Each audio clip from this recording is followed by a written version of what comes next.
14 अक्टूबर 2005 के दिन का ये समय था, दिन की ये बात थी। शहर को न जाने किसकी नजर लग जाती है और शहर में देखते ही देखते दंगा भड़क जाता है। दंगा कुछ इस कदर भड़कता है कि लोग सड़कों पर उतर आते हैं और एक दूसरे के खून के प्यासे हो जाते हैं। हिंदू मुसलमानों को मारना चाहते थे और मुसलमान हिंदुओं को मारना चाहते थे। किसी के हाथ में हथियार था तो किसी के हाथ में चाकू थे। कोई कट्टा चला रहा है तो कोई पथराव कर रहा है और देखते ही देखते शहर के अलग अलग हिस्सों में आग लगने शुरू हो जाते हैं। अब यहाँ से घायलों को हॉस्पिटल पहुंचाया जा रहा था और हॉस्पिटल में कुछ लोग दम तोड़ रहे थे। पहले एक आदमी मरता है, फिर दूसरा मरता है, फिर तीसरा मरता है, चौथा मरता है, पांचवा मरता है और ये संख्या बढ़ते बढ़ते 15 तक पहुंच जाती है। बड़ी संख्या में घायल भी थे और लोग लगातार मर भी रहे थे। अब इसी बीच में पुलिस और प्रशासन सक्रिय होता है तो पता चलता है कि 15 लोगों ने जो मरे हैं उसमें से 8 हिंदू हैं और 7 मुसलमान हैं। इसी बीच में किसी ने ये अफवाह फैला दी कि जिन लोगों का घायलों का इलाज चल रहा है यहाँ भी दंगाई पहुंच रहे हैं और दंगाई इनको मार डालेंगे। बड़ी गंभीर रूप से घायल थे। लोगों ने अपनी जान बचाकर यहाँ से भागने के लिए निकल रहे थे। इसके कुछ ही देर के बाद पता चलता है कि मऊ सदर विधायक मुख्तार अंसारी अपनी खुली जीप में ऐसे शहर का जायजा ले रहे थे जैसे कि डीएम एसएसपी पुलिस फोर्स के सामने जायजा लेते हैं। अब इस स्थिति सामान्य है कि नहीं है। पुलिस प्रशासन ने जब मामले की जांच पड़ताल करनी शुरू की तो पता चलता है कि सदर विधायक मुख्तार अंसारी ही तो आरोपी हैं। इन पर ही तो दंगा भड़काने का आरोप लगा है। मीडिया ने इस मामले में बड़ी जोरदार से रिपोर्टिंग करना जब शुरू किया है और सरकार पर दबाव बनाना और पुलिस और प्रशासन पर जब दबाव बनता है, आखिरकार पुलिस प्रशासन ने अपना काम करना शुरू किया। सदर विधायक मुख्तार अंसारी ने जाकर सरेंडर कर दिया।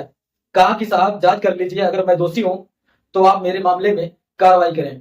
जैसे ही इन्हें गाजीपुर के जेल में बंद किया जाता है, ये ऐसे बंद होते हैं कि साल 2024 तक ये बाहर नहीं निकलते, बल्कि 28 मार्च की रात लगभग 8:46 के आसपास पता चलता है कि गंभीर रूप से बीमार हो गए हैं और लगभग कुछ ही देर बाद ये या फिर 1 घंटे के बाद 9:50 के आसपास से ये खबर फैलती है कि सोशल मीडिया के माध्यम से हर एक मोबाइल में मैसेज चल रहा था, बाहुबली नेता मुख्तार अंसारी अब इस दुनिया में नहीं रहे।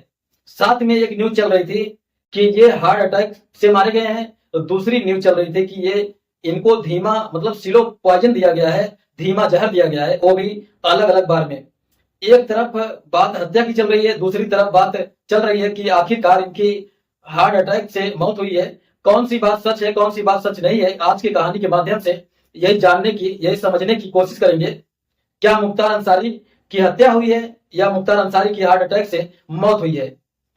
नमस्ते, प्रणाम, हर हर महादेव, मैं प्रकाश पाल। आज की जो सच्ची घटना मैं आपको सुनाने जा रहा हूँ, ये सच्ची घटना है, शुरू होती है उत्तर प्रदेश का एक जिला है गाजीपुर, और गाजीपुर का ही एक विधानसभा है मोहम्मदाबाद।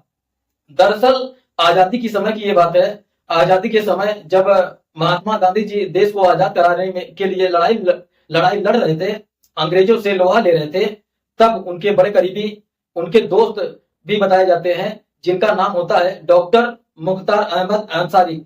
उन्हें 1926 से 1927 तक यानी कि आईएनसी इंडियन नेशनल कांग्रेस का अध्यक्ष भी बनाया गया था। इतना बड़ा नाम, इतना बड़ा करीबी और रहा हो तो लोग बड़ी इज्जत देते थे, लोग बड़ा उन्हें सम्मान देते थे। उनको एक बेटा भी होता है, जो बेटा होता है जिसका नाम सुभान अल्लाह अंसारी होता है। सुभान अल्लाह अंसारी का कांग्रेस पार्टी के नेता भी होते हैं। साथ ही जो इनके समधी होते हैं, समधी का नाम होता है ब्रिगेडियर मोहम्मद उस्मान, जिन्हें महावीर चक्र से सम्मानित किया गया था, क्योंकि इतनी बड़े बड़े लोगों के नाम, इतने बड़े बड़े इन्हें सम्मान मिलने वाले लोग, और ऐसे जैसे आगे वक्त बढ़ रहा था, उनके साथ इस स्वतंत्रता सेनानी के घर में जिनका बेटा होता है सुभान अल्लाह अंसारी, उनको 3 बेटे पैदा होते हैं। एक बेटे का नाम सिबगत उल्लाह अंसारी रखा जाता है, दूसरे बेटे का नाम अफजाल अंसारी रखा जाता है और तीसरे बेटे का नाम मुख्तार अंसारी रखा जाता है। दरअसल मुख्तार अंसारी की आज की कहानी हम आपको सुनाने जा रहे हैं। जिनके दादा होते हैं, उन्होंने गांधी के साथ देश की आजादी की लड़ाई में हिस्सा लिया। उनके जो नाना होते हैं, जिन्होंने जो ब्रिगेडियर मोहम्मद उस्मान होते हैं, उन्होंने भी हिस्सा लिया था और साथ ही उन्हें महावीर चक्र से सम्मानित किया गया था। जो इनके पिता होते हैं बड़े नेता होते हैं और इनके खुद की चाचा भारत के उपराष्ट्रपति हामिद अंसारी भी होते हैं। जो इनके पारिवारिक चाचा, उन्हें ये भी बताया जाता है कि जो इनका बेटा है अब्बास अंसारी, जो कि 100 गज का नेशनल प्लेयर भी रहा है। इतना बड़ा नाम, इतना सब कुछ, और लोग उसे बाहुबली के नाम से, लोग उसे माफिया के नाम से, लोग उसे डॉन के नाम से जानते हैं। दरअसल कहानी असल में शुरू होती है 30 जून 1963 को उनका जन्म होता है और इसी घर में राजाओं के तरह लोग रहते थे। और यहीं से इस लड़के ने, जो यूसुफ उर्फ गवर्नमेंट इंटर कॉलेज से पढ़ाई अपनी शुरू की, जब शुरुआती शिक्षा होती है उसके बाद आगे पीजी की पढ़ाई करने के लिए गाजीपुर में जाते हैं। और गाजीपुर में जब जाते हैं तो परिवार के लोगों ने बताते हैं वहां पर साधु सिंह का नाम का एक व्यक्ति होता है, उनसे उनका दोस्ती हो जाता है। वहां अलग अलग जातियों का वर्चस्व कायम होता था और इसी वर्चस्व के कायम में आने के बाद साथ देने की वजह से, यानी कि जो सोसाइटी थी वो बदलती चली जाती है। नाना, दादा, पिताजी, चाचा जो एक अलग ही रुतबा रखते थे, इन्होंने उस रुतबों को बदलकर अपना एक गुंडागर्दी का मामले में अपना रुतबा बनाना शुरू कर दिया। निशाने में बहुत स्टार्टिंग से ही तेज तर्राक थे। कभी गुलेल से निशाना लगाते थे तो कभी बंदूक से निशाना लगा रहे थे, और चूक निशाना, ऐसा निशाना कि लोग उनकी निशान के तारीफ किया करते थे। साल 1980 से 1990 का एक दौर था। ये दौर कुछ ऐसा था कि प्रदेश सरकार हो या फिर सेंट्रल गवर्नमेंट हो, उन्होंने गाजी और कुछ नई नई योजनाएं लेकर आ रहे थे और इसी योजनाओं के की वजह से नए रेलवे में ठीके निकल रहे थे, खनन में ठीके निकल रहे थे, स्ट्राइक में ठीके निकल रहे थे। और इन्होंने ये भी सोचा कि अपना ठेकेदारी अगर हाथ आजमाया जाए तो बहुत अच्छा रहेगा। लेकिन इनकी कहानी के साथ साथ एक कहानी और चल रही थी। वाराणसी का ही एक ब्रजेश सिंह नाम का एक व्यक्ति होता है जो कि पढ़ने में बेहद होशियार होता है। उसका सपना था कि वो बड़ा ऑफिसर बने, लेकिन एक दिन ऐसा होता है उसके पिताजी का कोई हत्या कर देता है। पिताजी उनके बताया जाता है कि सिंचाई विभाग में थे। जब उनकी हत्या कर दिया जाता है तब चिता को ब्रजेश सिंह ने आग लगा रहे थे, तभी उन्होंने कसम खाई थी कि वो अपने पिता की हत्या का हर हाल में बदला लेंगे। भले ही उस व्यक्ति को थोड़ा वक्त लगा, लेकिन उसने अपने पिता की हत्यारों को मौत के घाट उतारकर अपना दबदबा ऐसा कायम किया कि उस इलाके में, यानी कि पूर्वांचल में, उस ब्रजेश सिंह नाम के व्यक्ति का कुछ ही समय में बोलबाला शुरू हो जाता है। और जब बोलबाला शुरू हो जाता है, धीरे धीरे करके उसने भी ठेकेदारी में अपना हाथ आजमाना शुरू किया। अब ये ठेकेदारी का दौर चल रहा था, चाहे वो रेलवे के ठेका हो, खनन का हो, स्क्रैप का हो, अलग अलग ठेके में। एक तरफ मुख्तार अंसारी अपना वर्चस्व कायम करना चाहते थे, इधर ब्रजेश सिंह ने अपना वर्चस्व कायम करना चाहते थे, लेकिन दोनों की कोई अदावत नहीं थी, कोई दुश्मनी नहीं थी, कुछ भी नहीं था। दोनों का मामला सामान्य चल रहा था। लेकिन एक त्रिभुवन सिंह नाम के एक व्यक्ति होते हैं जो कि वो भी डॉन था, बाहुबली था, और उसकी मुख्तार अंसारी से अदावत चल रही थी, झगड़ा चल रहा था। और ये व्यक्ति ब्रजेश सिंह के खनन में जाकर शामिल हो जाता है और यहीं से देखते हुए अब तक त्रिभुवन सिंह इनका दुश्मन होता है, लेकिन मुख्तार अंसारी के अब दुश्मनी सीधे सीधे ब्रजेश सिंह से भी शुरू हो जाती है। अब इन्होंने ठेकेदारी में अपना हाथ आजमाने के लिए अपने अपने टीम तैयार करते हैं। एक तरह से कह सकते हैं कि फोर्स तैयार कर रहे थे और हर जिले में अपना वर्चस्व कायम करने के लिए ऐसे बेरोजगार युवाओं को तलाश कर रहे थे जो उनके लिए मरने और मारने को किसी वक्त तैयार हो जाए। मुख्तार अंसारी और ब्रजेश सिंह दोनों आमने सामने थे और ठेके में हाथ आजमाने की लगातार कोशिश कर रहे थे।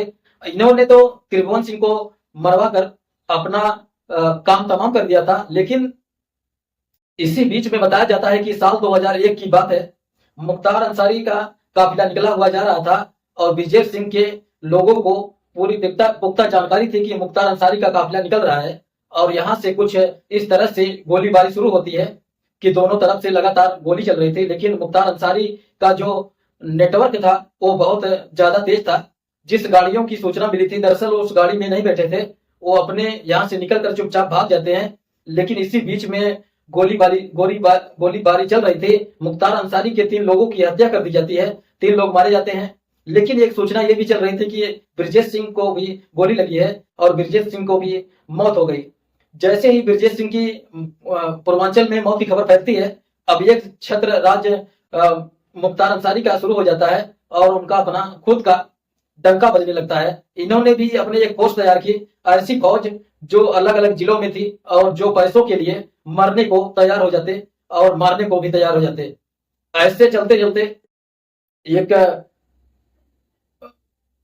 आपको बताता चलूं कि 1985 से लेकर मोहम्मदाबाद विधानसभा पर इस अंसारी फैमिली का कब्जा हुआ करता था। इनके ही परिवार से कोई न कोई विधायक बना करता था और साल 2002 में जब उत्तर प्रदेश में विधानसभा की चुनाव आए थे तो भारतीय जनता पार्टी ने कृष्णानंद राय को अपना प्रत्याशी घोषित करके मोहम्मदाबाद में उतार दिया और ब्रजेश सिंह ने ऐसा बताया जाता है कि इनका कृष्णानंद राय का साथ दिया था, इलेक्शन लड़वाने में पूरी मदद की थी, क्योंकि मुख्तार अंसारी और ब्रजेश सिंह के आपस में दुश्मनी जो थी, इसी बीच में ये चुनाव होता है और चुनाव होने के बाद जो इनके भाई होते हैं अफजल अंसारी वो तो चुनाव हार जाते हैं। कृष्णानंद राय बीजेपी से विधायक बन जाते हैं। 1985 से बना हुआ दबदबा रूल अचानक से खत्म हो जाए और बहुत तरह तरह की बातें करने लगे। जाहिर सी बात है, कोई व्यक्ति कुछ ना कुछ करने का कोशिश करेगा। वो व्यक्ति जिसका अपना एक नाम रहा हो, जो बाहुबली रहा हो, जिसके पास अपनी एक अच्छी खासी फौज रही हो। अब इन्होंने ऐसी वक्त गुजर जाता है और 3 साल के पास वक्त गुजर जाता है। 29 नवंबर 2005 की यह बात है। विधायक कृष्णानंद राय अपने साथ कुल मिलाकर 7 साथी थे उनकी गाड़ी के अंदर। उनके साथ एक भावरकोल ब्लॉक लगता है, वहां उसका एक सियाड़ी एक गांव है, वहां पर एक क्रिकेटर टूर्नामेंट होने वाला था और उसी का वो उद्घाटन करने के लिए गए थे, लेकिन अपेक्षा में कम लोग थे, इसलिए वहां से वो वापस आ जाते हैं थोड़ा नाराजगी भी जताते हुए कि कहते हैं कि भी अगर तुम्हारे पास आदमी कम थे, यहाँ पर संख्या कम थी, तो मुझे यहाँ बुलाने की जरूरत क्या थी। लेकिन वो लोग कहते हैं साहब आपको देखने का मन कर रहा था, यानी कि विधायक जी को देखने का मन कर रहा था। विधायक जी खुश होते हैं, नाश्ता पानी करते हैं, वहां से चले आते हैं। बसनिया चट्टी के पास जैसे ही उनकी गाड़ी आती है, सात साथी जो कुल मिलाकर विधायक से ही सात लोग बैठे हुए थे विधायक को लेकर अंदर। सामने एक गाड़ी आ रही थी, विधायक जी ने कहा इस गाड़ी को पहले निकल जाने दो, हमारी अपनी गाड़ी को साइड में लगा लो। लेकिन वो गाड़ी साइड में निकलने के बजाय उनके ठीक सामने खड़ी हो जाती है। उसके बाद फिर उसके अंदर से कई लोग निकलते हैं और कई लोगों ने निकलने के बाद AK-47 जैसे आधुनिक हथियारों से विधायक पर हमला बोल देते हैं, शुरू कर दिया। थोड़ी बहुत नहीं, लगभग 500 गोलियां चलाई गई। 500 गोलियां उन 7 लोगों को मारी गई, सातों के साथ मर जाते हैं। और इस दृश्य को बड़ी संख्या में लोग देख रहे थे और छुप कर देख रहे थे, घर से भी देख रहे थे। हालांकि उस कार में सवार जो बदमाश थे, उनके दुश्मन विधायक थे, वो भी साथी थे, उनको ही मारना चाहते थे। जो आसपास दृश्य रहे होंगे उनको किसी को मारना नहीं चाहते थे। यहाँ से कृष्णानंद राय की जैसे ही हत्या हो जाती है, यह मामला फिर लगातार सुर्खियां बटोरने लगता है। पता चलता है कि इसने एक डॉन था जिसका नाम मुन्ना बजरंगी होता है, उसका नाम सामने आता है। और मुन्ना बजरंगी के बारे में जब लोगों को पता चलता है तो मुख्तार अंसारी के लिए काम किया करता था। अब मुख्तार अंसारी के लिए हालांकि CBI जांच भी होती है, ये भी CBI के जांच के साथ साथ पूर्व प्रधानमंत्री अटल बिहारी वाजपेयी के गृह मंत्री लाल कृष्ण आडवाणी, साथ ही पूर्व मुख्यमंत्री उत्तर प्रदेश के राजनाथ सिंह, पूर्व मुख्यमंत्री कल्याण सिंह जैसे कद्दावर नेताओं ने इस विधायक की हत्या की जांच कराने के लिए अपनी तरफ से प्रयास किए, धरने पर बैठे। लेकिन सालों साल बीतते चले जाते हैं और कुछ भी नहीं होता। ये जो व्यक्ति होता है मुख्तार अंसारी, दरअसल ये घटना होती है 2005 में और 29 नवंबर की बात है। लेकिन अक्टूबर 2005 में मऊ शहर में दंगा होता है और दंगे में 15 लोग मारे जाते हैं, कितने लोग घायल हो जाते हैं। और उस दंगे में आरोप लगता है मुख्तार अंसारी का, और मुख्तार अंसारी उस वक्त जेल के अंदर थे। और ये बताया जाता है कि जेल के अंदर बैठकर ही उन्होंने नेक्सट चलाना शुरू कर दिया था। वहीं से अपने टीम तैयार करते हैं और कहते हैं कि इस तरह से, हालांकि CBI भी इस बात को साबित नहीं कर पाई थी क्योंकि सीधे सीधे हत्या में मुख्तार अंसारी का ही हाथ था, लेकिन आरोप जरूर लग रहा था। वक्त बीतने लगता है और ये जेल के अंदर रहते हैं। तभी गाजीपुर जेल के, कभी मथुरा जेल, कभी आगरा जेल, कभी रोपड़ पंजाब जेल, कभी बांदा जेल, लगातार जेल चल रहे थे।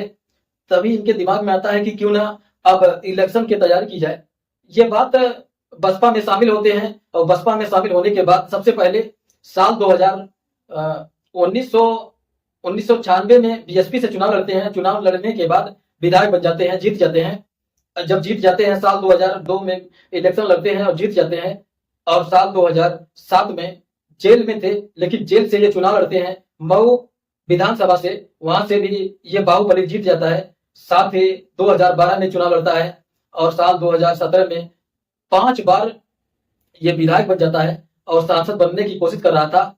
बताया जाता है कि जब नरेंद्र मोदी वाराणसी से पहली बार चुनाव लड़ रहे थे साल 2014 में, इसने ऐलान कर दिया था मैं भी चुनाव लड़ूंगा, लेकिन किसी कारण बस क्या मामला था वो चुनाव में उतरता नहीं है और इन्हें चुनाव खुद ही लड़ते हैं और प्रधानमंत्री बनते हैं नरेंद्र मोदी जी।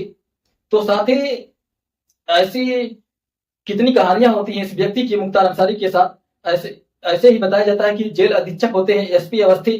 एसके अवस्थी ने जब उनकी पोस्टिंग होती है जिस जेल में ये भी होता है मुख्तार अंसारी, तो उससे पहले तक तलाशी नहीं ली जाती थी, लेकिन जब इन्होंने एसके अवस्थी ने ज्वाइन किया, उन्होंने कहा कि मुख्तार अंसारी हो या फिर कोई भी व्यक्ति हो, जो भी जेल के अंदर आएगा उसकी पूरी तरह से तलाशी ली जाएगी। तलाशी ली जाती है तो एक पिस्टल मिल जाती है और पता चलता है कि वो मुख्तार अंसारी भी एक व्यक्ति होता है। उसी मुख्तार अंसारी के आदमी की जो पिस्टल थी, उस पिस्टल को मुख्तार अंसारी अपने हाथ में लेकर उस एसके अवस्थी यानी कि जेल अधीक्षक के माथे पर लगा देते हैं, कहते हैं कि मैं तुम्हें मार डालूंगा।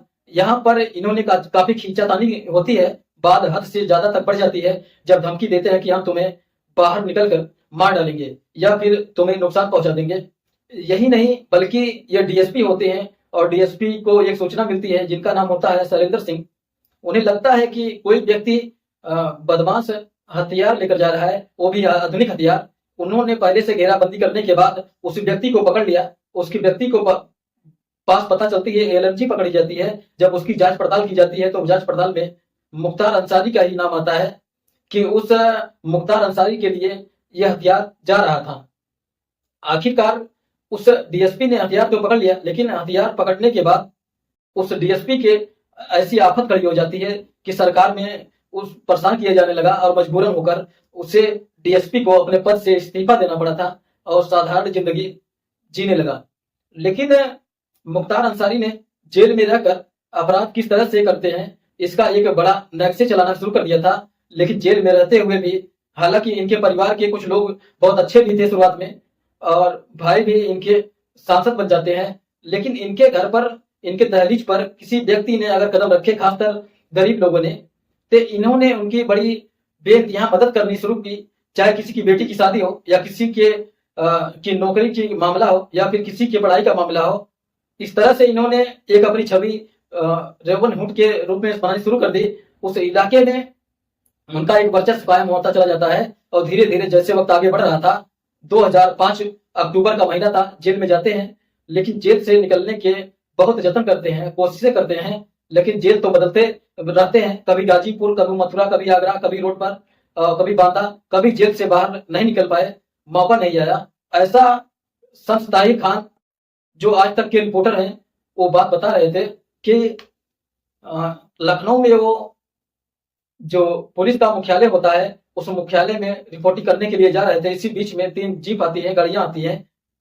उन 3 गाड़ियों में ये मुख्तार अंसारी होते हैं और जब उन्होंने देखा कि मुख्तार अंसारी जेल से छूट गए, पता चलता है कि मुख्तार अंसारी जेल से छूटे नहीं थे बल्कि लखनऊ की जेल में शिफ्ट होते हैं। लेकिन इस बात की मीडिया में कवरेज नहीं है, इसलिए उन्होंने घेराबंदी भी की थी, लेकिन इनकी जो रिपोर्टर होते हैं बड़ी गुपचुप तरीके से उनका वीडियो बना लिया और जो वीडियो बना रहे थे तभी इसी बीच में मुख्तार अंसारी ने देख लिया और मुख्तार अंसारी ने कहा तुमने तो वीडियो बना लिया है, अच्छे से बनाओ लेकिन इसे टीवी पर मत चलाना। और इसी बीच में लखनऊ के आज तक के रिपोर्टर होते हैं उनको भी धमकी दी जाती है कि जरा भविष्य देखते हुए काम करना, अगर तुम्हें न्यूज चलाने की कोशिश की तो इसका अंजाम बड़ा खतरनाक होगा। आज तक की रिपोर्ट में ऐसा बताया जाता है कि हालांकि 10 या 12 दिन तक उसका इंतजार किया जाता है और अचानक से उस न्यूज को ब्रेक कर देते हैं। हालांकि इसे आज तक किसी पत्रकार को नुकसान नहीं पहुंचा, लेकिन वो इतनी हिम्मत रखता था कि जेल में रहते हुए कभी हजरतगंज में, कभी खरीदारी कर रहे हैं, कभी बाहर वो घूम रहे हैं, बड़े बड़े पुलिस ऑफिसरों से मिल रहे हैं। लेकिन जैसे जैसे आगे वक्त बढ़ रहा था और जब वो उत्तर प्रदेश में योगी आदित्यनाथ की सरकार आती है और सरकार आने के बाद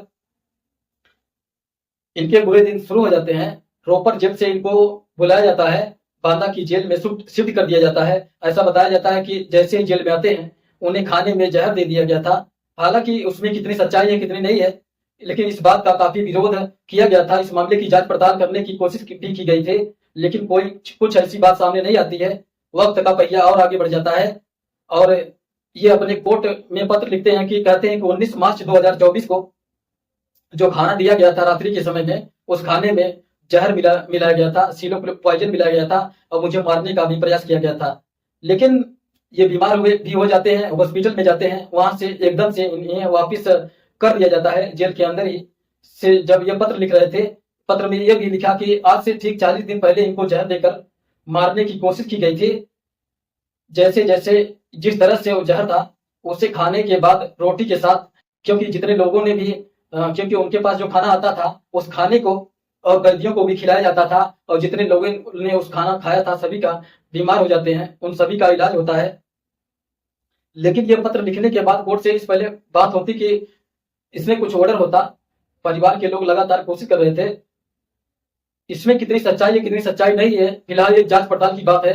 दोस्तों, इस कहानी को सुनाने का उद्देश्य किसी को परेशान करना नहीं, किसी को दिल दिखाना नहीं, बल्कि आपको जागरूक करना है, सचेत करना है। जहां भी रहें सुरक्षित रहें, अपना ख्याल रखें। जय हिंद, जय भारत।